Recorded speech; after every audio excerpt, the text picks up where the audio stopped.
पालिका निवडणुकांसाठी आमची राज ठाकरे आणि मवियातील काही घटक प्रमुख पक्षांची एकत्र चर्चा सुरू आहे। कुठे कोणासोबत कसं लढायचं या संदर्भात सविस्तर बैठका सुरू आहेत। संजय राऊतांची माहिती।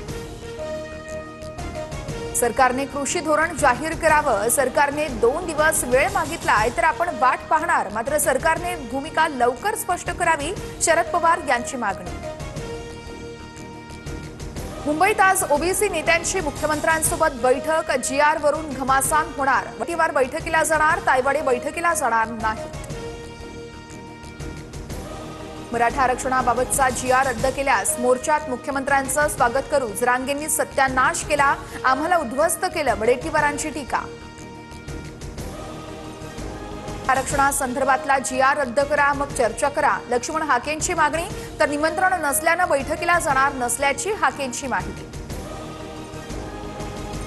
ओबीसी वंचितला स्वीकारायला तयार नाहीत। भाजप आणि आरएसएस कडून ओबीसींचा घात, प्रकाश आंबेडकरांचा आरोप। ओबीसी आरक्षणाला धक्का न लावता आरक्षण दिल्याचं फडणवीसांनी स्पष्ट सांगितलंय। मुंडे बंधू भगिनी राजकीय तेढ निर्माण करत आहेत। ओबीसी आरक्षणावरून करुणा मुंडेंचा निशाणा।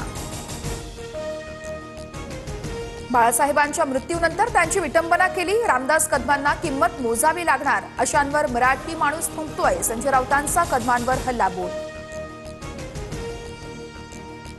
गौतमी पाटीलला उचलायचं की नाही? गौतमी पाटीलच्या कारच्या अपघात प्रकरणानंतर चंद्रकांत पाटलांचा डीसीपींना फोन। चंद्रकांत पाटलांचा व्हिडिओ व्हायरल।